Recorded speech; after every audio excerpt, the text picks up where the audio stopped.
secara global memang tidak ada regulasi khusus yang mengatur mengenai transfer pricing. Mengingat memang ketentuan transfer pricing ini diserahkan ke masing-masing negara. Jadi diatur melalui ketentuan domestik gitu. Namun secara pedoman internasional itu ada yang biasa kita gunakan atau kita rujuk untuk menganalisis transfer pricing. Yaitu ada dua teman-teman. Yang pertama adalah OECD Transfer Pricing Guideline for Multinational Enterprises and Tax Administration tahun 2022. Nah, menurut OECD Transfer Pricing Guideline 2022, itu diatur beberapa poin gitu terkait dengan transfer pricing. Yang pertama itu ada penerapan Arm's Length Principle atau PKKU.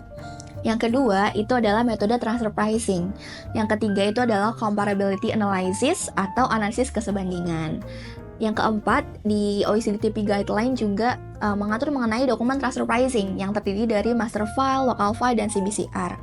Lalu di OECD Transfer Pricing Guideline juga mengatur pendekatan atau aspek transfer pricing untuk transaksi-transaksi tertentu, seperti transaksi intragroup atau intragroup services, restrukturisasi bisnis, transaksi intragroup loan, dan lain-lain.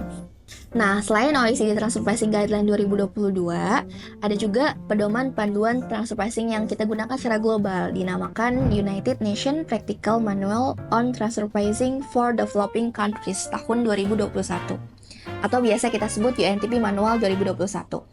Di mana UNTP Manual 2021 ini memang dibuat ya oleh Perserikatan Bangsa-Bangsa atau PBB untuk membantu negara-negara berkembang dalam mengimplementasikan aturan transfer pricing. Nah, dalam UNTP Manual 2021 diatur juga konsep dan praktik mengenai transfer pricing yang kurang lebih itu sama dengan yang diatur dalam OECD Transfer Pricing Guideline 2022. Seperti konsep dan praktik transfer pricing serta penerapan Arm's Length Principle, ada juga analisis kesebandingan, metode transfer pricing, pendekatan atau aspek transfer pricing untuk transaksi tertentu seperti untuk intragroup services, restrukturisasi bisnis, dan transaksi pinjaman maupun transaksi yang lain-lain juga diatur ya di dalam pedoman ini.